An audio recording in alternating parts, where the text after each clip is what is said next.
Hello friends, कैसे आप सभी। आप सभी का एक बार फिर से बहुत बहुत स्वागत है आपके अपने यूट्यूब चैनल योर जी के लाइब्रेरी पर। तो दोस्तों, आज से हम स्टार्ट करने वाले हैं वर्ल्ड ज्योग्राफी। और वर्ल्ड ज्योग्राफी में हम सबसे पहले पढ़ेंगे अक्षांश और देशांतर रेखाएं। तो हम इस टॉपिक के साथ वर्ल्ड ज्योग्राफी स्टार्ट कर रहे हैं और अक्षांश और देशांतर रेखाएं पढ़ने वाले हैं, लैटिट्यूड एंड लॉन्गिट्यूड। दोस्तों, ये टॉपिक बहुत इंपॉर्टेंट है। बहुत सारे एग्जाम जैसे कि एसएससी, पीएससी, रेलवे, इन सभी एग्जाम्स में इस टॉपिक से क्वेश्चंस ज़रूर बनते हैं। तो आप पूरा वीडियो बहुत ध्यान से देखिए, बहुत अच्छे से पढ़िए। हम बहुत अच्छे से बहुत अच्छे से ये टॉपिक डिस्कस करने वाले हैं। तो वैसे तो ये टॉपिक बहुत टफ है, बट हम इसको थोड़ा सा आसान तरीक़ों से समझने की कोशिश करेंगे। तो बने रहिए मेरे साथ वीडियो के लास्ट तक। चलिए स्टार्ट करते हैं। दोस्तों, हमारी पृथ्वी जो है वो एक सौरमंडल का सदस्य है। पृथ्वी सौरमंडल का एक ग्रह है। तो हम हमारी पृथ्वी का अध्ययन करने के लिए एक नमूने की कल्पना की गई है जिसको कि ग्लोब कहते हैं। तो ये एक ग्लोब है और इस ग्लोब पे दो ध्रुव होते हैं, एक उत्तरी ध्रुव होता है, एक दक्षिणी ध्रुव होता है। और इसमें दिशाओं का ऐसा होता है कि ये नॉर्थ होती है, ये साउथ होती है, ये ईस्ट होती है और ये वेस्ट होती है। अगर आप ऊपर की तरफ जाएंगे तो आपको उत्तर दिशा मिलेगी, नीचे की तरफ दक्षिण दिशा होती है और इधर की तरफ पूर्व दिशा होती है और इस साइड पश्चिम दिशा होती है। दोस्तों, इसी ग्लोब पर कुछ रेखाएं पाई जाती हैं जिन्हें कि अक्षांश और देशांतर रेखाएं कहते हैं। कुछ वर्टिकल और हॉरिजॉन्टल लाइन पाई जाती हैं जिन्हें लैटिट्यूड और लॉन्गिट्यूड कहते हैं। तो दोस्तों, ये रेखाएं बहुत इंपॉर्टेंट होती हैं, इनका बहुत महत्व होता है। बिकॉज इन्हीं रेखाओं की वजह से हमें पता चलता है कि पृथ्वी पर, हमारी अर्थ पर किसी भी स्थान की स्थिति क्या है और उस स्थान पर क्या है, समय क्या है। तो किसी भी स्थान की स्थिति और समय की गणना अक्षांश और देशांतर रेखाओं के द्वारा की जाती है। ये रेखाएं काल्पनिक हैं, ये रेखाएं वास्तविक नहीं हैं। इन रेखाओं को पहले से नहीं पाया गया, इन रेखाओं की कल्पना की गई है। तो दोस्तों, ये रेखाएं काल्पनिक है और अक्षांश और देशांतर रेखाएं पृथ्वी पर समय और स्थिति की गणना करती है, समय या स्थिति का बताती है, मान बताती है समय और स्थिति क्या हो रही है किसी भी स्थान की। तो दोस्तों, देखते हैं हम आगे। ये ग्लोब है, ये नॉर्थ पोल है, जैसा कि मैंने आपको बताया नॉर्थ पोल, इसमें नॉर्थ पोल दिखाया गया है। तो ये नॉर्थ पोल है और ये साउथ पोल है इधर की तरफ। ये ऊपर से व्यू है इसका। तो अगर आप ऊपर से देखेंगे अर्थ को तो आपको ऐसा कुछ दिखेगा। इसमें ये विषुवत रेखा है, ये 0 डिग्री जो अक्षांश होता है उसको बोलते हैं विषुवत रेखा, विषुवत रेखा या फिर भूमध्य रेखा, क्योंकि ये पृथ्वी को 2 बराबर भागों में बांटती है। मध्य की रेखा होती है तो इसको भूमध्य रेखा कहते हैं या फिर विषुवत रेखा कहते हैं। और ये नॉर्थ पोल है, मैंने बताया ही था। ये साउथ पोल है, ये 0 डिग्री अक्षांश होता है। यहाँ पे जो भूमध्य रेखा है ये 0 डिग्री अक्षांश है। और ऐसे ही ऊपर की तरफ आप बढ़ते जाएंगे तो यहाँ पे 90 डिग्री अक्षांश होगा जिसको कि बोलते हैं नॉर्थ पोल। और नीचे की तरफ जाएंगे तो भी यहाँ पे 90 डिग्री अक्षांश होगा जिसको बोलते हैं साउथ पोल। तो ये ऐसे अक्षांश होते हैं 0, फिर 10, फिर ऐसे एक एक करके बहुत ऊपर 90। तो ये लगभग यहाँ से 0 डिग्री से ऊपर की तरफ जाओगे तो 90 रेखाएं होती हैं और 0 डिग्री से नीचे की तरफ जाओगे तो भी 90 रेखाएं होती हैं। मतलब कि ऊपर 90 अक्षांश होते हैं और फिर साउथ पोल की तरफ भी 90 अक्षांश होते हैं। तो हम देखते हैं कि क्या होती है अक्षांश और देशांतर रेखाएं। तो पृथ्वी को केंद्र मानकर, पृथ्वी के केंद्र से भूमध्य रेखा को आधार मानकर मापी गई कोणीय दूरी को अक्षांश कहते हैं, जबकि समान अक्षांश को मिलाने वाली रेखा को अक्षांश रेखा कहते हैं। तो अगर पृथ्वी को केंद्र माना जाए और इसको विषुवत रेखा, जो कि भूमध्य रेखा मैंने आपको बताया, भूमध्य रेखा को आधार मानकर मापी गई कोणीय दूरी, तो ये यहाँ से कि जैसे कि दोस्तों एक वृत्त होता है और वृत्त में ये क्या होती है, कोणीय दूरी होती है। तो इसके समानांतर ही पृथ्वी पर कुछ रेखाएं खींची गई हैं, ये अक्षांश रेखाएं होती हैं। तो ये कोणीय दूरी और ये यहाँ से इस अक्षांश से इस अक्षांश के बीच की जो रेखा खींची गई है इसको ही अक्षांश रेखा कहते हैं। तो समान कोणीय दूरी को अक्षांश कहते हैं, मापी गई कोणीय दूरी को अक्षांश कहते हैं, जबकि समान अक्षांश को मिलाने वाली रेखा को अक्षांश रेखा कहते हैं। तो इनको समान अक्षांश को जो रेखाएं मिलाती हैं यहाँ से यहाँ तक, इनको ही अक्षांश रेखा कहते हैं। और देशांतर रेखा किसे कहते हैं? उत्तरी ध्रुव को, अभी मैंने आपको बताया कि उत्तरी ध्रुव है और को दक्षिणी ध्रुव से मिलाने वाली, और ये दक्षिणी ध्रुव है। तो उत्तरी ध्रुव को दक्षिणी ध्रुव से मिलाने वाली रेखा को, ऊर्ध्वाधर रेखाओं को ही देशांतर रेखा कहते हैं। तो जो अक्षांश रेखाएं होती हैं वो क्षैतिज होती हैं और जो देशांतर रेखाएं होती हैं वो ऊर्ध्वाधर रेखाएं होती हैं। जो अक्षांश रेखाएं होती हैं वो एक दूसरे के समानांतर होती हैं और जो देशांतर रेखाएं होती हैं वो एक दूसरे के समानांतर नहीं होती हैं। और जो देशांतर रेखाएं होती हैं वो नॉर्थ पोल को साउथ पोल से मिलाती हैं। नॉर्थ पोल को साउथ पोल से मिलाने वाली रेखाओं को देशांतर रेखा कहते हैं। ये 0 डिग्री देशांतर रेखा है और ये 0 डिग्री अक्षांश रेखा है, जिसे भूमध्य रेखा या फिर विषुवत रेखा कहते हैं या फिर बृहद वृत्त भी कहते हैं, क्योंकि ये वृत्त सबसे बड़ा बनता है, क्योंकि यहाँ पर दोनों अक्षांशों के बीच की जो कोणीय दूरी होती है वो सबसे अधिक होती है। तो हम देखते हैं आगे। अब हम पढ़ने वाले हैं अक्षांश रेखाएं कि अक्षांश रेखाओं का महत्व, अक्षांश रेखाएं कैसी होती हैं, तो हम ये देखने वाले हैं। तो अक्षांश रेखाएं विषुवत रेखा के समानांतर होती हैं। मैंने आपको भी बताया कि अक्षांश रेखाएं विषुवत रेखा के समानांतर होती हैं। विषुवत रेखा से ध्रुवों की ओर जाने पर अक्षांशीय वृत्त की त्रिज्या में कमी आती है। तो ये वृत्त की त्रिज्या में कमी आएगी। अभी मैंने आपको बताया कि देखिए इस वाले अक्षांश की का जो भी होगा ये 0 डिग्री है, तो इसका सबसे बड़ा ये वृत्त होगा, उसके बाद ये फिर छोटा होगा। तो ऊपर जाते जाते इनकी दूरी क्या होती जा रही है, कमी हो रही है इसकी इनकी दूरी में। तो यही लिखा है यहाँ पर कि विषुवत रेखा से ध्रुवों की ओर जाने पर अक्षांशीय वृत्त की त्रिज्या में कमी आती है। उत्तरी और दक्षिण ध्रुव रेखा के रूप में ना होकर बिंदु के रूप में होते हैं। तो दोस्तों अभी बताया मैंने, अगर इनको भी माना जाए उत्तरी ध्रुव और ये दक्षिण ध्रुव, ये भी अक्षांशीय होते हैं, लेकिन ये रेखा नहीं होती क्योंकि यहाँ दूरी बहुत कम हो जाती है। तो ये ध्रुवों पर ये रेखाएं नहीं होती, इनको बिंदु माना जाता है। तो इसको उत्तरी पोल ध्रुव कहते हैं और इसको दक्षिण ध्रुव कहते हैं, नॉर्थ पोल और साउथ पोल। और फिर पृथ्वी के मध्य में सबसे बड़ा वृत्त अक्षांश निर्मित होता है, उसे भूमध्य रेखा विषुवत वृत्त कहते हैं या इसे बृहद वृत्त भी कहते हैं। तो जो विषुवत रेखा होती है या फिर भूमध्य रेखा होती है, इसे बृहद वृत्त भी कहा जाता है। तो दोस्तों ये आप याद कर लीजिएगा। और देखते हैं हम आगे। विषुवत वृत्त को 0 डिग्री अक्षांश कहते हैं और यह पृथ्वी को अक्षांशीय दृष्टिकोण से 2 बराबर भागों में बांटता है। अक्षांश रेखाओं की कुल संख्या 181 होती है, 181 होती है। कैसे होती है मैं आपको बताती हूँ। जैसे कि मान लीजिए ये पृथ्वी है, ये ग्लोब है हमारा, ये है 0 डिग्री अक्षांश मतलब कि विषुवत रेखा। तो मैंने आपको बताया यहाँ पे 0 डिग्री है, ये 90 डिग्री होता है नॉर्थ पोल और ये 90 डिग्री होता है साउथ पोल। तो यहाँ से ऊपर 90 रेखाएं होती हैं, यहाँ तक जाते जाते 90 हो जाती हैं। नीचे साइड भी साउथ में भी 90 होती हैं। तो 90 ये हो जाएंगी, 90 ये हो जाएंगी, प्लस एक 0 डिग्री अक्षांश अगर इसको मान लिया जाए तो 90 + 90 = 180।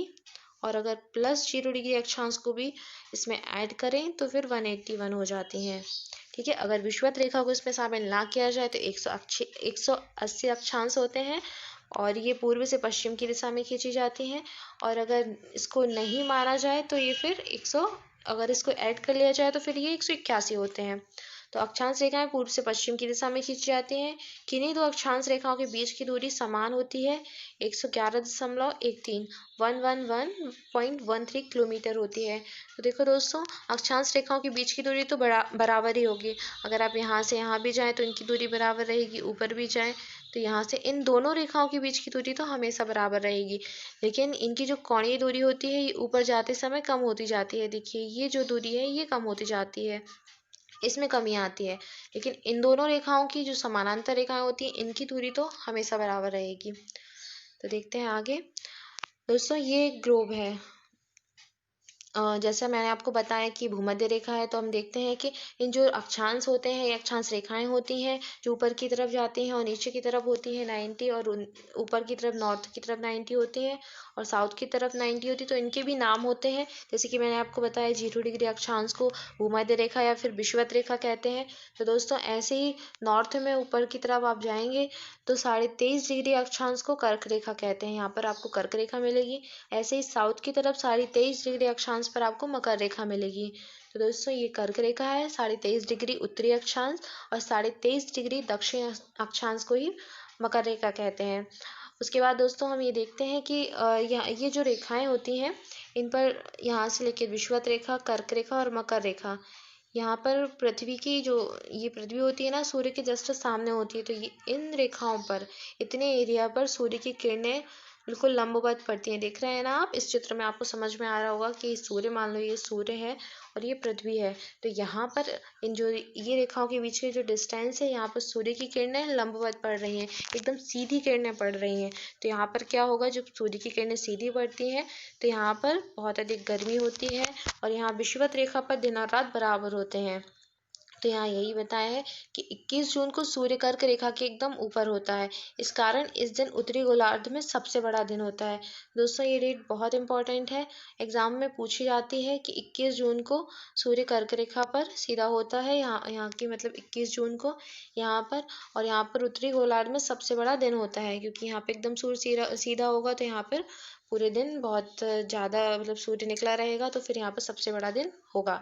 और ऐसे ही यहाँ 22 दिसंबर को मकर रेखा पर सूर्य एकदम ऊपर होता है, इस कारण से इस दिन दक्षिण गोलार्ध का सबसे बड़ा दिन होता है। तो 22 दिसंबर और 21 जून की डेट आप याद रखें, ये एग्ज़ाम में पूछी गई है, ये पीएससी के एग्ज़ाम में भी पूछी गई है, एसएससी में भी पूछी गई है, तो ये बहुत इंपॉर्टेंट डेट हो जाती है। चलिए हम देखते हैं आगे। अभी मैंने आपको बता ही दिया है कि 0 डिग्री अक्षांश भूमध्य रेखा, 23.5 डिग्री उत्तरी अक्षांश कर्क रेखा और 23.5 डिग्री दक्षिण अक्षांश मकर रेखा। और ये 2 पोल बताए मैंने आपको कि उत्तरी पोल और दक्षिणी पोल। उसके बाद देखते हैं दोस्तों कि कर्क रेखा, जैसे कि ये हमारी पृथ्वी है, तो कर्क रेखा, मकर रेखा और भूमध्य रेखा के ऊपर कौन कौन से देश स्थित हैं। वैसे तो दोस्तों बहुत सारे देश स्थित हैं, पर हम कुछ इंपॉर्टेंट देश ही देखेंगे जिनको एग्जाम में पूछा जाता है, क्योंकि इतने सारे याद करना पॉसिबल नहीं है। तो हम स्टार्ट करते हैं यहाँ से कर्क रेखा पे।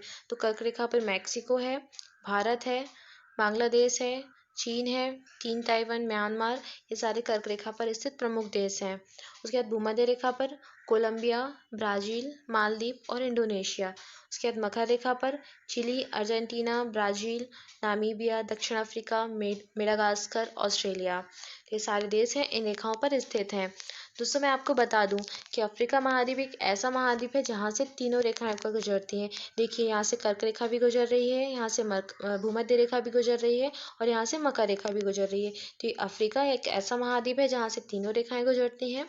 उसके बाद दोस्तों मैक्सिको से सिर्फ कर्क रेखा गुजरती है, यहाँ से भूमध्य रेखा और मकर रेखा नहीं गुजरती है, याद रखिएगा ये पॉइंट। उसके बाद तो दोस्तों ऐसा कौन सा स्थान है जहाँ से भूमध्य रेखा और मकर रेखा दोनों ही गुजरती है। तो ऐसा स्थान ब्राज़ील है, ब्राज़ील से भूमध्य रेखा और मकर रेखा दोनों ही गुजरती हैं, आप ये देख ही रहे हैं। दोस्तों कुछ 1-2 पॉइंट और हैं जो नदियों के बारे में है। एक होती है कांगो नदी और एक होती है लिम्पोपो नदी। तो कांगो नदी ये दोनों अफ्रीका की नदियां हैं। तो जैसे कि अफ्रीका महाद्वीप से तीनों रेखाएं गुजर ही रही हैं, तो यहाँ पे नदियां भी होंगी जिन रेखाओं से गुजरेंगी। तो दोस्तों कांगो नदी ऐसी नदी है जो भूमध्य रेखा को 2 बार काटती है, और लिम्पोपो नदी ऐसी है जो कि मकर रेखा और कर्क रेखा को 2 बार काटती है। तो आप ये याद कर लीजिएगा, ये इम्पॉर्टेंट पॉइंट है। उसके बाद हम देखते हैं कटिबंध। दोस्तों ये जो ग्लोब होता है, यहाँ पर भूमध्य रेखा, यहाँ पर जैसे मैंने आपको बताया ये अक्षांश होते हैं, इन अक्षांशों से आप ऊपर की तरफ जाएंगे तो अभी मैंने आपको बताया मकर रेखा होगी, वो सॉरी यहाँ कर्क रेखा होगी, या नीचे की साइड जाएंगे तो मकर रेखा होगी।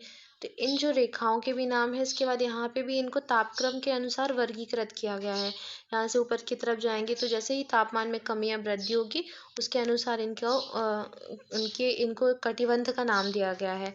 तो हम ये पढ़ने वाले हैं आगे कि कटिबंध क्या होते हैं।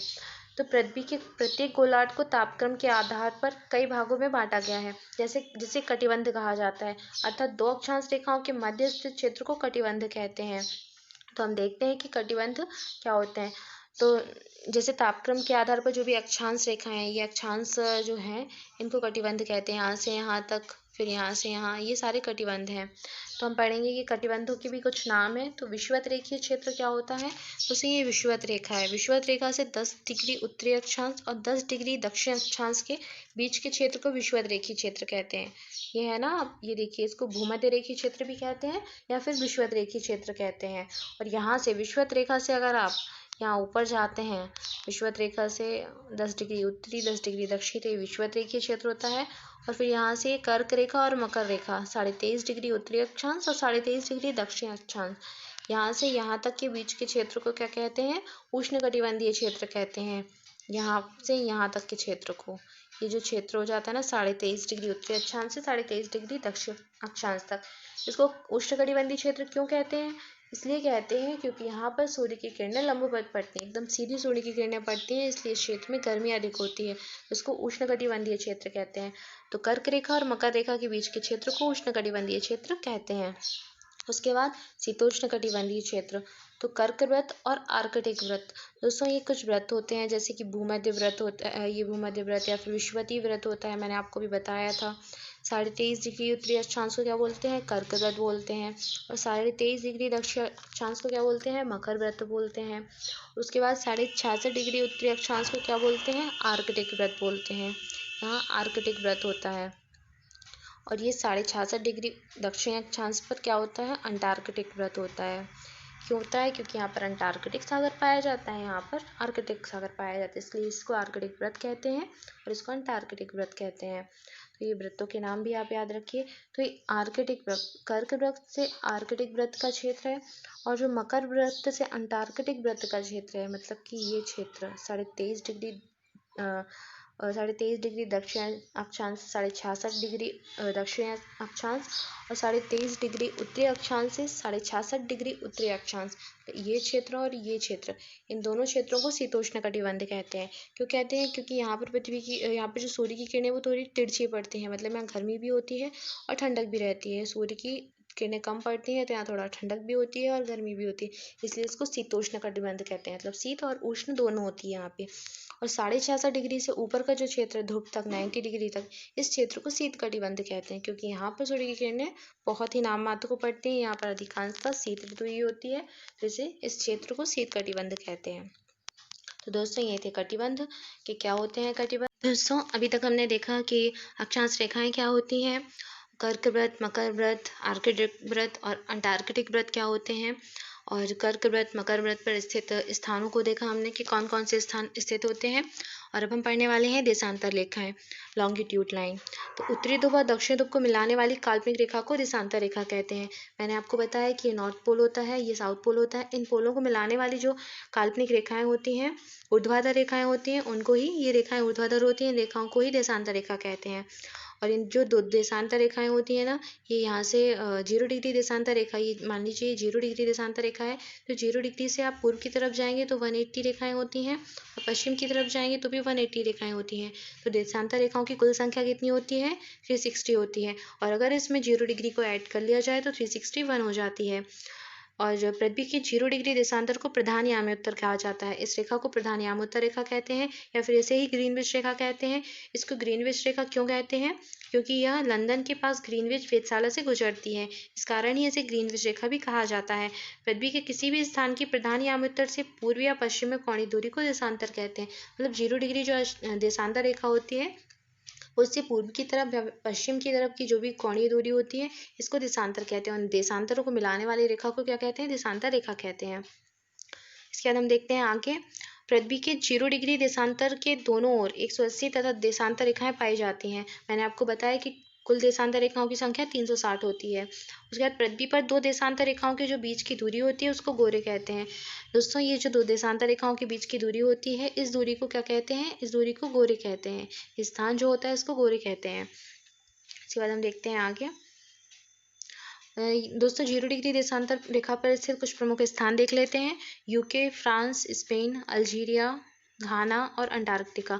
तो ये 0 डिग्री देशांतर रेखा अर्थात कि ग्रीनविच रेखा पर पाए जाते हैं कुछ स्थान हैं। वैसे तो बहुत सारे स्थान हैं, लेकिन इनमें से हमने कुछ प्रमुख क्षेत्रों के नाम देखे हैं जो एग्जाम की दृष्टि से इंपॉर्टेंट हैं, तो आप ये याद कर लीजिएगा। इनके नाम पूछ लिए जाते हैं पेपर में, तो आप अच्छे से देखिएगा इनको आप मैप में जाके भी एक बार देख लीजिए। वैसे ये मैप में ही मैं बता रही हूँ आपको कि यूके है, फ्रांस है, स्पेन है, अल्जीरिया है, घाना है, अंटार्कटिका है।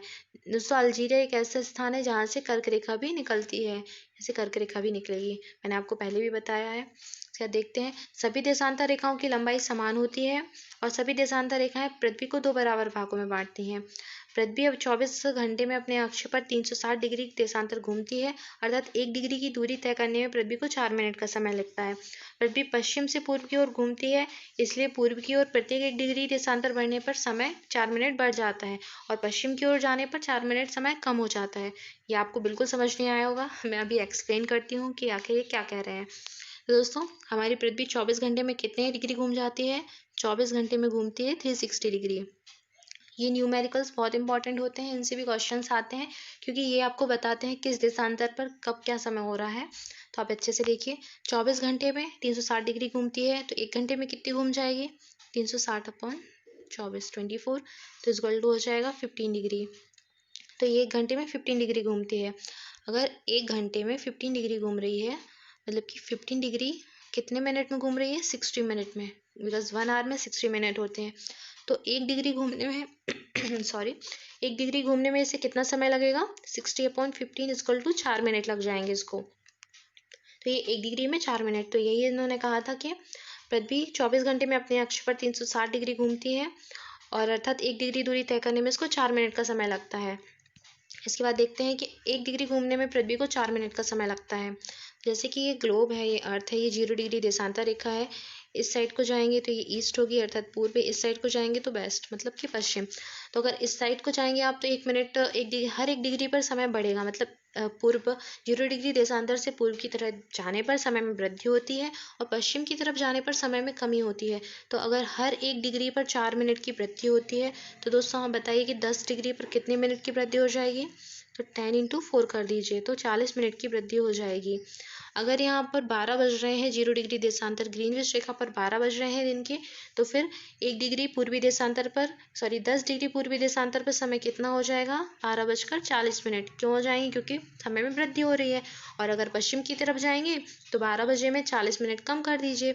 और ऐसे ही हमारे जैसे कि भारत की स्थिति क्या है? 82.5 डिग्री पूर्वी देशांतर। तो कहाँ है भारत? पूर्व की तरफ, ईस्ट की तरफ है। 82.5 डिग्री इंटू 4 कर दीजिए तो कितना आ जाएगा? 330 मिनट।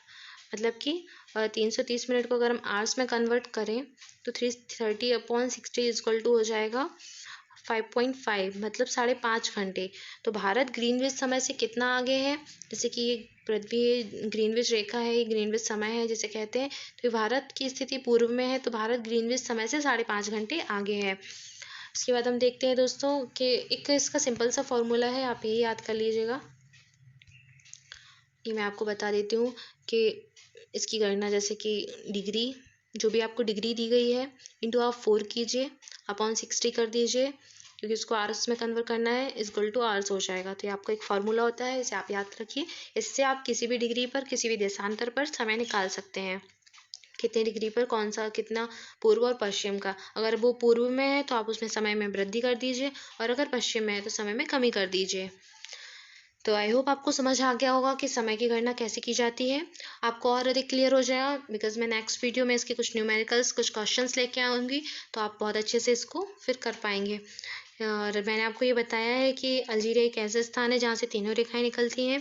गिनी की खाड़ी से 0 डिग्री देशांतर और 0 डिग्री अक्षांश रेखा भी निकलती है, मतलब कि भूमध्य रेखा भी निकलती है। और अटलांटिक सागर से 0 डिग्री देशांतर रेखा और मकर रेखा भी निकलती है। तो ये तीनों स्थान के नाम आप याद रखिए, ये पेपर में पूछ लिए जाते हैं।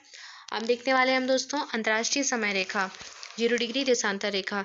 0 डिग्री देशांतर रेखा का समय ग्रीनविच टाइम कहलाता है, मैंने आपको बताया ही है। और ये भी मैंने आपको बताया है कि ग्रीनविच से पूर्व के स्थानों पर पूर्व के स्थानों का समय ग्रीनविच समय से आगे होता है। मैंने आपको भी बताया कि अगर आप 0 डिग्री देशांतर से पूर्व की तरफ जाएंगे तो समय में वृद्धि हो जाएगी, और अगर पश्चिम की तरफ जाएंगे तो समय में कमी हो जाएगी, मतलब समय पीछे हो जाएगा। 180 डिग्री देशांतर रेखा से पूर्व की ओर जाने पर 1 दिन घटाना पड़ता है, जबकि पश्चिम की ओर जाने पर 1 दिन बढ़ाना पड़ता है। तो दोस्तों 0 डिग्री देशांतर 180 डिग्री अक्षांश रेखा को ही क्या कहते हैं? अंतर्राष्ट्रीय तिथि रेखा। 180 डिग्री अक्षांश रेखा, इसको अंतर्राष्ट्रीय तिथि रेखा कहते हैं। 180 डिग्री देशांतर रेखा से पूर्व की तरफ जाएंगे आप तो 1 दिन घटाना पड़ेगा, आप इस साइड जाएंगे तो 1 दिन घटाना पड़ेगा। समय में यहाँ वृद्धि होती है, लेकिन अगर तिथि का देखें तो तिथि में 1 दिन बढ़ाना है। अगर समय बढ़ रहा है तो तिथि भी क्या हो जाएगी? समय 1 दिन घटाना पड़ेगा। और पश्चिम की तरफ जाने पर 1 दिन बढ़ाना पड़ेगा, और समय में पश्चिम की तरफ जाने पर क्या होती है? कमी होती है। अंतर्राष्ट्रीय तिथि रेखा बिल्कुल सीधी नहीं है। कुछ देशों के दिन और समय समान रखने के लिए इसे अपने स्थान से 4 बार मोड़ा गया है। तो इस रेखा को सीधा नहीं, इसकी रेखा की कल्पना जो की गई है वो सीधी नहीं की गई, उसको कुछ कुछ स्थानों पर मोड़ दिया गया है ताकि एक स्थान पर समय अलग अलग ना हो। क्योंकि अगर जैसे कि ये ग्लोब है, यहाँ से अंतर्राष्ट्रीय तिथि रेखा निकल रही है, और ये स्थान जैसे कि ये महाद्वीप है, तो अगर ये महाद्वीप का कुछ हिस्सा रेखा के इस तरफ आता है और कुछ इस तरफ आता है, तो तिथि रेखा के इस साइड मतलब पूर्व की तरफ जाने पर एक दिन घटाना पड़ेगा और पश्चिम की तरफ एक दिन बढ़ाना पड़ेगा। तो एक ही स्थान पे पूर्व पश्चिम की तरफ में तिथियों में अंतर आएगा। इसी वजह से इसको थोड़ा सा मोड़ा गया है और अधिकांशतः सागर से महासागर से निकाला गया है, ताकि एक ही महाद्वीप पर एक ही समय में दो अलग अलग तिथियां ना हो, एक ही स्थान पर दो अलग अलग तिथियां ना हो। तो यहाँ पर यही बताया है। अंतर्राष्ट्रीय तिथि रेखा को प्रशांत महासागर से होकर निकाला खींचा गया है। इसके सबसे नजदीक बेरिंग जलडमरू मध्य है, जिसके सबसे नजदीक बेरिंग स्ट्रेट है। यह रेखा आर्कटिक सागर, बेरिंग स्ट्रेट एवं प्रशांत महासागर से गुजरती है। यह रेखा आर्कटिक सागर में 75 डिग्री उत्तरी अक्षांश पर महाद्वीप से बचने के लिए पूर्व की ओर मोड़ी गई है और बेरिंग जल संधि से निकाली गई है। तो मैंने आपको बताया दोस्तों कि ये पूर्व की तरफ यहाँ से आर्कटिक सागर में, ये देखिए पूर्व की तरफ थोड़ी सी मोड़ी गई है, यहाँ आपको दिख रहा होगा मोड़ी गई है, ताकि एक ही महाद्वीप पर दो अलग अलग तिथियां ना हो। और इसको बेरिंग स्ट्रेट से निकाल दिया गया है। ये बेरिंग स्ट्रेट है तो इसको यहाँ से निकाल दिया गया है। वैसे तो ये रेखा इस महाद्वीप से निकलती है, लेकिन फिर इसको बेरिंग स्ट्रेट से निकाला ताकि एक ही स्थान पर दो तिथियां ना हो। यह रेखा बेरिंग जल संधि अंतर्राष्ट्रीय तिथि रेखा के समानांतर स्थित है। भूमध्य रेखा के दक्षिण में से 7.5 डिग्री पूर्व की ओर खिसकाया गया है, ताकि फिजी एवं टोगो द्वीप समूह एक ही समय जोन में रहें। अंतर्राष्ट्रीय तिथि रेखा का अधिकांश भाग स्थल से दूर रखा गया है, ताकि एक ही देश में रहने वाले व्यक्तियों को एक ही दिन में अलग अलग तिथियां ना माननी पड़े। तो मैंने आपको ये पहले ही बताया कि इसको अधिकांशतः महासागर से निकाल दिया है, ताकि एक ही महाद्वीप में एक ही स्थान पर अलग अलग तिथियां ना मनानी पड़े। और फिजी और टोगो द्वीप समूह के पास भी इसको 7.5 डिग्री पूर्व की तरफ खिसकाया गया है। तो दोस्तों ये था हमारे अक्षांश और देशांतर रेखाएं। हमने आज देखा कि क्या होती हैं अक्षांश रेखाएं, क्या होती हैं देशांतर रेखाएं, और साथ ही हमने जाना अंतर्राष्ट्रीय तिथि रेखा और अंतर्राष्ट्रीय समय रेखा, तथा हमने देखा कर्क रेखा, मकर रेखा और भूमध्य रेखा पर स्थित स्थान और इन पर साथ ही देशांतरों पर समय की गणना आज हमने देखी। तो दोस्तों बहुत बहुत धन्यवाद आप सभी का मेरे साथ बने रहने के लिए, वीडियो को लास्ट तक देखने के लिए। तो आप यूं ही पढ़ते रहिए, मस्त रहिए, मुस्कुराते रहिए। Thank you so much.